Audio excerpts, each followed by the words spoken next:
Hello, good evening. You saw the small parts, very small part of the movie, but I will tell the secret that the girl is alive, not dead. It will never die. Is this what that is like? When observed from the unfinished, desolate viaduct, the view of Istanbul presented a picture of misery, a scattered, mournful city, like the ruins left behind by a defeated army. It extended into a distance like a wounded giant, and all out of proportion deformed.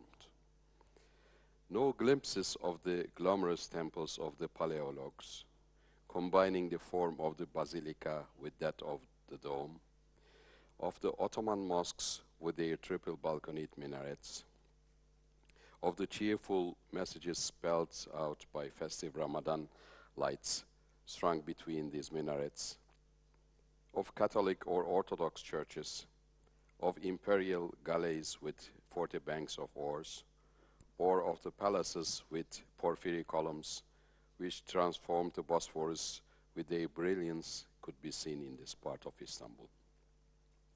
This was a city distorted by immigration, its tissues swollen and its joints displaced. Under a gloomy gray sky, drizzle and yellow haze blurred the outlines of jerry-built concrete block shantytowns.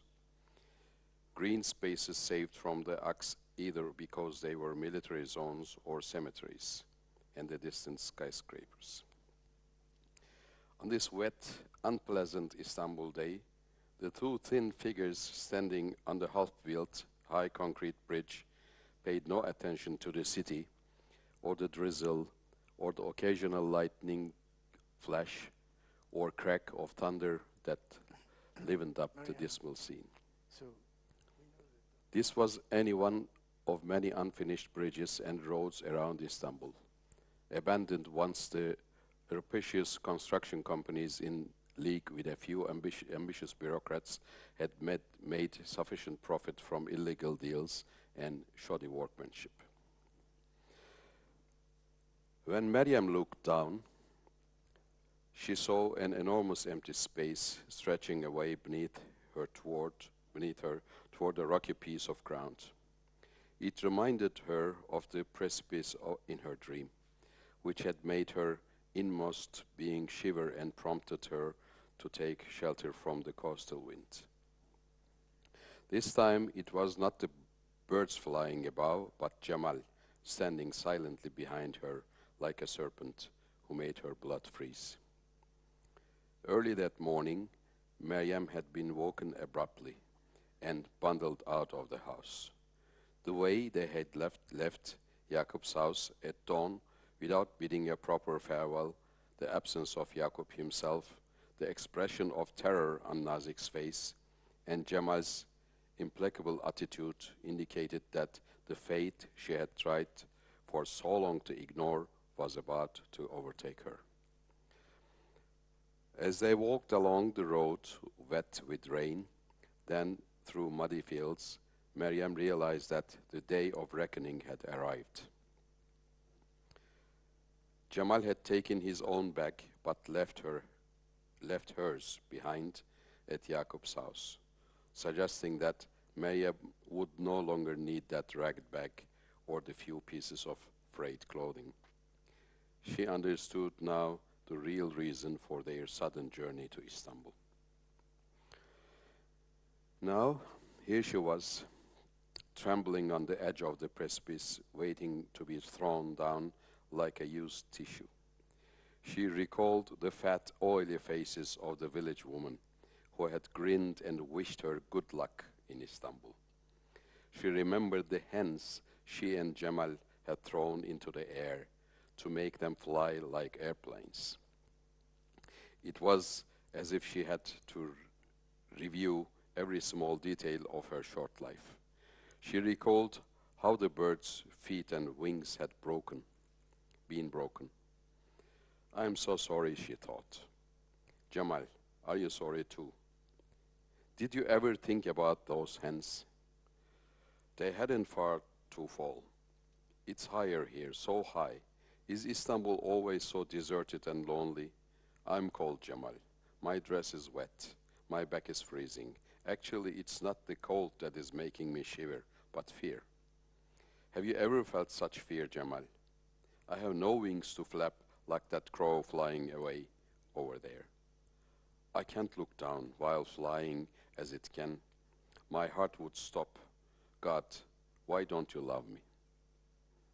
Why have you gone on punishing me ever since the day I was born?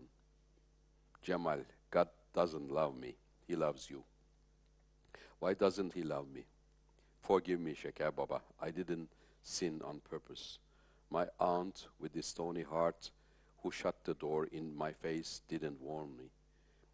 If God had only loved me just a little. Maryam did not know whether she was thinking those words inside her head or saying them aloud. Dizzy and nauseated, she felt her stomach contract each time she looked into the void. Her belly perceived its depth, and gravity exerted its pull. Suddenly she heard Jamal say your prayers and show you believe in God. He did not sound angry, and his voice was surprisingly soft. The warmth in his tone encouraged Maryam to turn around to look at him, but Jamal caught her by the shoulders and forced her to face the drop. Show that you believe in God, he said again. After committing so many sins, at least say your prayers before you stand in front of him. After she had chanted 3 times in a loud voice the Islamic confession of faith, Eşhedü en la ilahe illallah, Muhammedin Resulullah. The sudden, total silence made Maryam desperate. There was nothing more she could do now. God, who had never loved her, was punishing her for the last time. And she was at the edge of this fearful drop. Jamal was merely the means, a wretched murderer fulfilling God's will that Maryam be punished. Jamal, said Maryam, the courage and determination in her voice startling even herself. Jamal, I have one last wish to ask you. For the sake of the times we shared together in the past, please blindfold me. I don't want to see the rocks when I fall. Please, I beg you, blindfold me. Her words ended with a hiccup and a sob. Jamal didn't answer, but then she heard the sound of his feet approaching over the loose gravel as he drew near, loosened her scarf, and tightly blindfolded her with it. Finally, he knotted its ends at the back of her head. She shuddered when she felt Jamal's warm breath on her bare neck. The scarf hurt her eyes, but she felt better now that she could not see the world around her. She began to sway backward and forward as though she were about to fall. The tranquility that had enveloped Maryam when talking to Jamal a few minutes ago was replaced by the agitated beating of her heart and the ringing in her ears. Her breath came in pants and the blood rushed to her head. Terror was like a bird flapping its wings inside her chest. All she could hear was the ringing in her ears. The entire city of Istanbul was buried in silence. Maryam tried to think of all the good people in her life. She tried to picture her mother's face, yet she could do no more than imagine a vague white shadow standing with a lamp in her hand at the door of her bedroom at the top of their house. She had never been able to imagine her mother any differently. Then she tried to think of Bibi. She remembered the hurt look in the old woman's eyes and how she had begged for her forgiveness. Maryam realized that thinking of people who had never harmed her increased her fear, whereas thinking about Döne or her aunt aroused her anger. She could not help remembering the hens lying on the ground with broken legs and bloody wings. As Maryam lost herself in her memories, Jamal was preparing to show her over the edge. It was then he saw a single, transparent bead of perspiration, as if her mortal fear had condensed into a single drop trickling down her delicate neck. She's afraid to die, he thought. The smooth, loosened drop resembled rainwater. With a frail neck the girl had. He noticed a few strands of auburn hair blowing in the breeze. Then he realized that Maryam was no longer able to control her breathing. Her chest and shoulders were heaving involuntarily. That morning, after leaving Yaqub's house and walking through the fields, Jamal had felt as though he were being chased by the PKK terrorists. His shoes sank deep into the mud, and he walked quickly as he had been trained to do in the army. He could keep this pace up for hours and walk a whole day and night without rest. But soon he realized that the girl with him was out of breath. And though she had broken into a run, the distance between them was widening.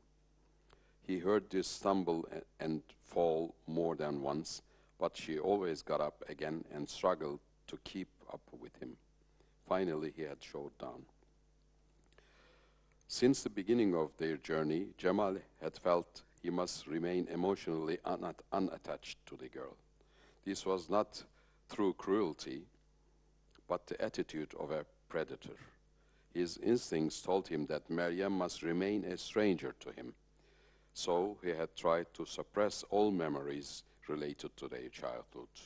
Now he heard the girl's fitful breathing as she stood there with her back to him.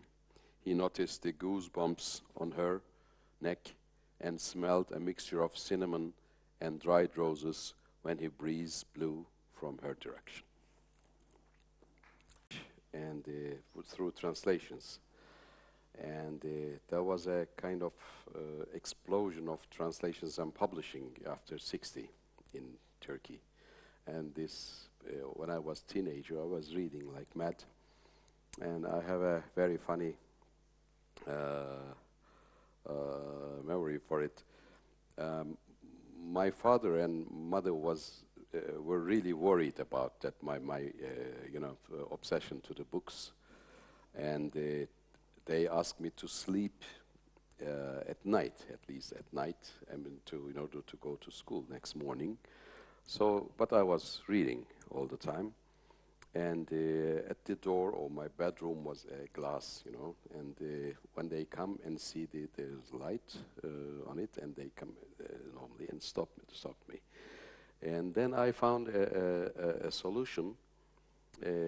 Under my bed, I put a blanket and a night lamp and covered everything and put some, apple or banana, and reading until the morning. And my father and mother they'd see only the darkness, and they were really happy that their son is sleeping. What were your favorite texts? What books really affected you in your life? I was a big fan of Hemingway. And I was reading, for instance, The Old Man and the Sea. I was able to read by heart. And also the Russian literature, Chekhov. And the Russian literature has a big impact on Turkish literary tradition. Classics like Dostoevsky, Tolstoy, and Chekhov. Why Russian? Huh? Why specifically Russians? Because, we are neighbors, and I think we have many things in common, although we have relations, of course. I have a strange idea. I've been traveling in the world for, years, and the nations or the people who had some kind of relation, not only friendly relation, but had fight, for instance, war, they understand each other better than the nations who has no relation. So the Ottoman-Russian wars really the history. It's a long history. But we understand each other. So many things are in common because of the geography and the neighboring country. In your life, when you were 22, you were imprisoned. Maybe Yeah. tell us about this imprisonment, why this happened, and what occurred during this period of your life. Before you fled, went into exile for 12, 14 years. Yeah. What happened? So this sounds maybe strange, but not in Prague. I mean, in some countries it sounds really strange to be in prison as a writer and a composer. But you know, this is a really normal case, and we have a saying among writers in Turkey: the real school for the writers and poets is prison. Because almost everybody, Nazım Hikmet, Yaşar Kemal, almost everybody until the young generation, been imprisoned. And there was a military coup in '71, and afterward they wanted to show their power. The army arrested everybody with some false accusations and no justice at all, and they put us in jail. And of course I have some bitter memories, but this is my part of my life, and I made a lot of observations for human nature in prison. For instance, if I imagine and write a prison dormitorium with 30, 40 prisoners, political prisoners, students, writers, and some of them have been tortured. When they brought them from torture, so if I would write this, I would write in a very tragic way. I would never imagine that people are laughing to get rid of this very heavy atmosphere, you know, joking about torture. So then I learned a lot of things. I mean, the human nature try to find kind of a resistance or try to escape from the harsh reality and create something new. But you were waiting to be tortured. It was absolutely torturous to be waiting. You weren't tortured in the end. What really happened? When I was there, in prison, I saw my friends who have been captured before, and because they are real high intellectuals, I mean journalists or novelists, composers, they were really known people, and they were accused by hijacking a plane, Turkish Airlines planes. And Turkish Airlines, I see that one of your sponsors, and hijacking. Yes, really. They're trying to make up for the past. And anyway, this was so I mean, funny, but that tragic that time. And all of my friends had been tortured severely. And they were telling me that, okay, shout a lot, and you know, this and that, very detailed way to put electricity and this kind of, this very horrible details. So I was waiting to be interrogated day and night. My 8 days and nights went like this. It's kind of torture to waiting torture. And every morning, was 9 o'clock, all the office buildings and the army and everybody start to work. We were watching a military car is coming, approaching, and to the kind of a small building. And then afterwards, some people come to us with carrying the handcuffs and black for blindfold. And they have a list of few people, names, and we all prisoners are, you know, behind the iron bars. They say they read one name. It's Hassan or Ahmed or something like this. If it's not you, it's a big relief. You are you feel very, very happy. And then you wait for the second name, and if it's not your name, say, it's okay, one day more in my life. Then they handcuffed and blindfold your friends, and they were taken. So then you feel kind of guilt, you know. Then you are not in that position, and you are very happy when you hear their names. And they were, away for a few days, and then they were getting them back half dead. So, but these days, human brain works really strange. These days, I try to find a solution for this situation. But how can you find a solution against a whole army for 1 million soldiers as a poor young prisoner?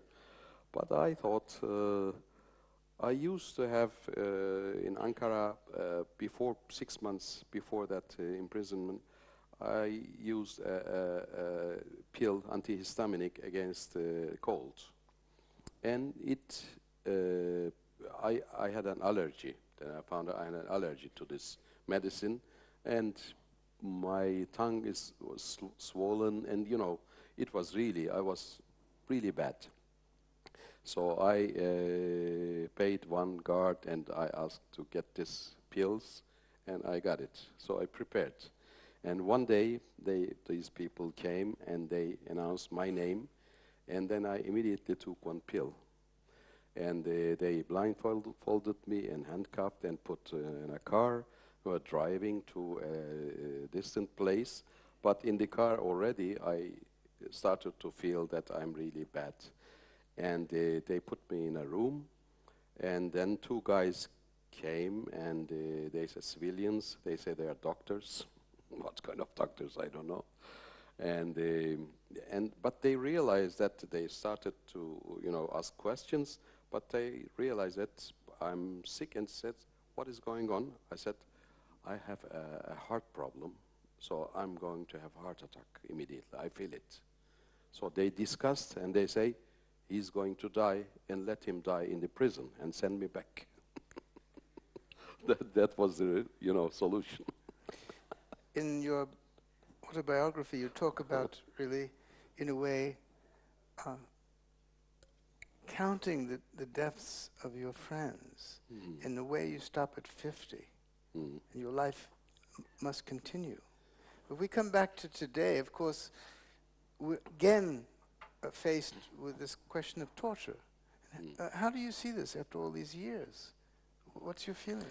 Of course, it's better than military period, because the military junta period, there is no law, nothing. I mean, there was systematic torture. I mean, making by order. I mean, systematically torture by hundreds of thousands of people. Now there is torture in Turkey, and 2 years ago, a poor guy died by beating of the police. And this kind of things are happening, but not that systematically and not that big numbers. But it's a rather popular sport. I mean, it's every place now. For whom? Maybe if we go forward a bit, you left Turkey. Yeah. For how many years? Where were you? What did you do? Well, I left Turkey with a false passport with a different name, and a friend of mine have provided, because I was in prison 3 times, and I heard that 4th time, I mean, they are going to have me in the prison. I said, I cannot stand and I cannot live like this. And when I told that they are after me, this news to my wife, she's here, and she immediately fainted. And then I said I decided to go abroad. And this was my first time to go abroad. Where did you go? Left Turkey. Huh? Where did you go? First to Germany, then Sweden. I mean, with a false passport by train. And there are a lot of tragic and funny things also in this journey. And I went to Sweden. We settled there, and my wife came 2 months later, and we settled there, and we studied there, and I became a composer, and I started to write. What brought you to the Greek word poese? Yeah. Okay, poetry, but poese means to create. Yeah. Okay, that's inside you. Yeah. When I see you perform, you have absolute joy, Mm. you know, joy. Yeah. But what brought you really to the music? And how did you combine this with poetry and later on in terms of novels? Ah, it's strange. I'm not a performer. It doesn't fit with my personality. I'm not that kind of, person to show up. I'm, let's say, almost shy. But, I made thousands of concerts for many big crowds in all over the world.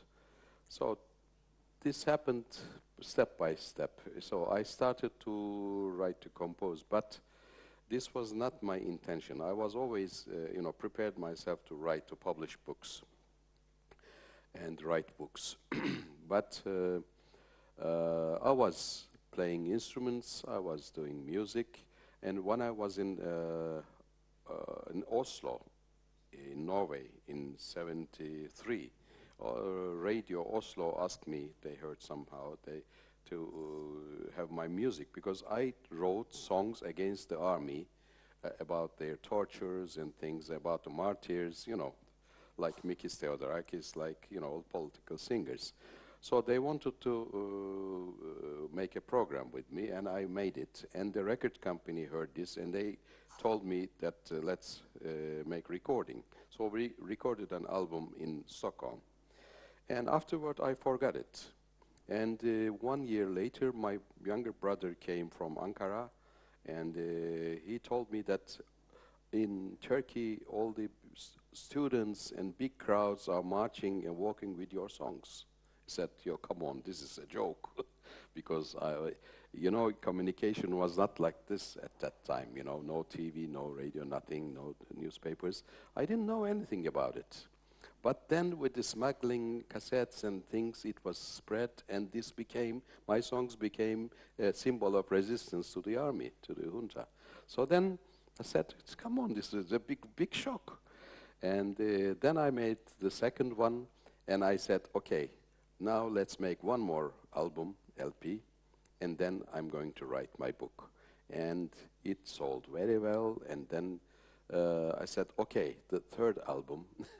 And my record company and Ariola in Germany, Telefunken, all these people, and Warner Brothers as well, and film musics, and one more film music, one more album. So I made 35 albums.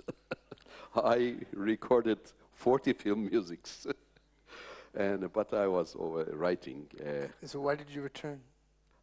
No, Why? this was my And first. when did you return and why? I published my first story collection in '78, and my music was always, in between literature and music. I composed poetry. I wrote poetry. I'm not a pure musician. I'm kind of a, let's say, literary musician or musical writer, and of course I have stories to tell. After writing hundreds of songs and film music and symphonies, I have a feeling that I already shared my inner song with the people. But now I feel that I have stories to tell. Let's have two more stories. One,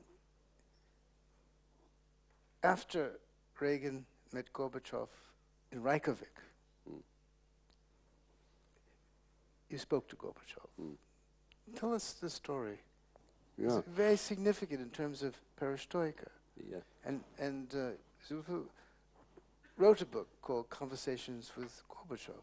What really happened? What was this about? I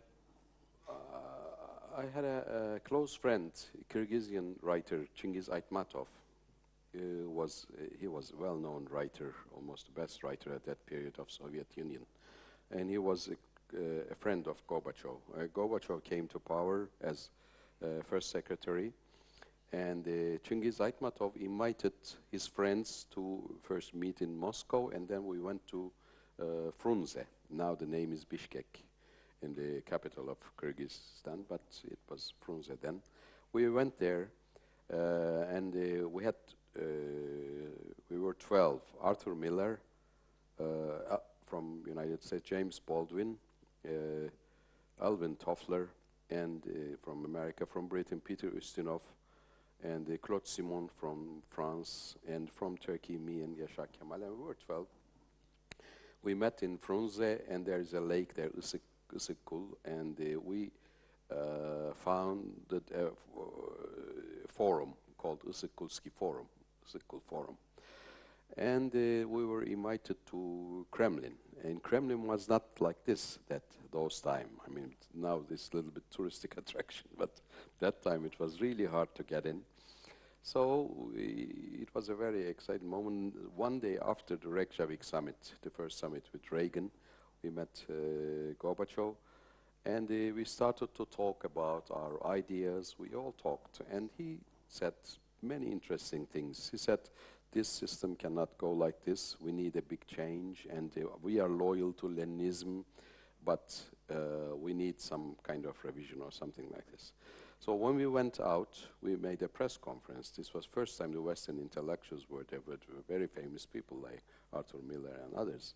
So the people, international and Russian press, were really impressed and are curious about this, and we told what we heard from him. And this was the main news coverage in the program called Vremya at 9 o'clock in the evening, and the headline of Pravda next morning. Then we left. And then afterward, I saw him several times, but I didn't know what happened. Then I discovered, years later, I had a very long interview with him, because I was really curious about what happened. I mean, he lost control, or this was on purpose, or something like this. I had a very long conversation with him, and I published a book. And then I learned, years later, he says, when you are here, I spoke with you as an intellectual, and I opened my heart, and it was not an official political statement. But of course you went out, and then you made a press conference and told that what I thought, and you left. So I was in a big trouble, and all the Communist Party and Red Army, all these people said, the first secretary really thinks like this, or, I mean, or the other guys lie. It's just a Turkish novel. And then he said, I thought all night, and I read Lenin, because he's very, you know, he always refers Lenin. The I Ching in Russian, yeah, I Ching. said, I mean, okay, go, and for the working class, workers' class, I mean, face the reality. And I said, Perestroika and Glasnost has started. So without knowing it, I participated in history. Your latest book, called Serenade, Yeah. has just been published in Turkey. Just tell us that, to sort of round out sort of the picture. Serenade, what is it about? Why did you write this book? It is really difficult because there are layers. The story takes place in Istanbul in 2001, and a young woman who's working in Istanbul University PR department goes to Atatürk Airport, you know that airport, to meet a foreign professor, invited professor, Professor Maximilian Wagner, American but with a German origin. And in that week, they spend a week together, and they discover each other's past, and with the layers and the secrets and crimes. And this is, I think, the first novel which is telling about the relation between Turkey and the Nazi Hitler government. And because Turkey was a neutral country that time, and everybody thought nothing happened. I mean, no relation, we were neutral. But the reality was different. And there was a big tragedy called the Struma ship tragedy. And a ship carrying 769 Jews from Constanza, started from Constanza, heading to Palestine, stopped on Bosporus, and the Turkish government didn't give permission anybody to come to the shore in February. They stayed 70 days there, and British never let them go to continue to Palestine, in Romania, in Germany. And then, you know, it was torpedoed one early morning by a Soviet submarine, and all killed, all died. And this kind of, this case, this tragedy is in the heart of the book. Bless you. Okay. Zülfü Livaneli.